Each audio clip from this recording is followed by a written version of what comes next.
ટકાવારીની અંદાજમાં 4 થી 5% મોલ બચ્યો છે, બાકી ક્યાંય છે જ નહીં કાંઈ. 100% આવી જ રીતના કારા કપાસ થઈ ગયા છે અને બધે પાણી ફરી ગયું છે, ક્યાંય કાંઈ છે જ નહીં બાકી. હાલ આપણે આપણી જે ગામડાની સફર છે એ લઈને આવી ગયા છીએ બેલા ગામે, અને આ તમે જે જોવો છો ને, નાના આ તળાવ નથી, આ છે આ બધા ખેડૂતોના ખેતરો. તો આજે આપણે એમને પૂછવાના છીએ કે આમાં શું વાવ્યું હતું અને કોને કેટલી જમીન છે અને કોને કેટલું નુકસાન થયું. શું નામ ભાઈ તમારું? હિતેશભાઈ બોપલિયા. હા, તમારે કેટલા વીઘા જમીન બેલામાં? 60 વીઘા. શું વાવ્યું હતું? કપાસ. એવું કાંઈ વધ્યું? કાંઈ વધ્યું નથી. સુપડા સાપ? સુપડા સાપ બધું આ કારું મસ છે, આ બધું આપણું. સમજાઈ ગયું. લ્યો, શું નામ ભાઈ તમારું? વિનોદભાઈ. હા, તમારે કેટલા વીઘા જમીન છે? મારે 50 વીઘા જમીન છે. શું વાવ્યું હતું તમે? કપાસ જ હતો 50 વીઘામાં. એટલે અત્યારે કાંઈ કોઈ છોડવા જ નથી. આ તમે જુઓ ને, આમાં કપાસ થઈ ગયા.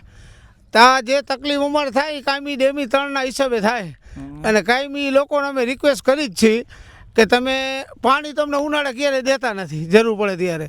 અને અત્યારે છેલ્લે મોલ અમારે જ પતાવે કાયમી માટે, અને એ લોકોને અમે કાયમી એમ કહી કે ભાઈ તમારું પાણી હોય આવક હોય જાઓ કરતા રહ્યો. એ જાઓ કરતા નથી, ડેમ ફૂલ થાય અને તે પછી જ પાટીએ છોડે. એટલે કાયમી અમારે આ પરિસ્થિતિ કાયમી જોવા મળે. શું નામ ભાઈ તમારું? જયેશ બરાસરા. હા, કેટલા વીઘા જમીન તમારે? મારે 200 વીઘા જમીન. 150 વીઘાનો કપાસ હતો, 150 વીઘાનો કપાસ ફેલ થઈ ગયો, તુવેર ફેલ થઈ ગઈ, અજમો ફેલ થઈ ગયો. હવે શું વળતર વળે? સરકાર દઈ દે તો શું દે તો સારું, નકર કાંઈ એવું લાગતું નથી અમને, પણ દે તો સારું એમ. બાકી તો બિયારણ ખાતર જે પ્રોસેસ કરવાની હતી એ બધી થઈ ગઈ હતી. હવે બાકી હતું ખાલી ગીંડવા આવીને માલ લેવાનું, એ બાણીનું કાંઈ છે નહીં અત્યારે. એ ત્યાં તો બધું પૂરું કરી નાખ્યું. ઘણી વાર રિક્વેસ્ટ કરી છે, ધારાસભ્યને પણ રિક્વેસ્ટ કરી, પણ એ માયલું કાંઈ જવાબ મળતો નથી અમને.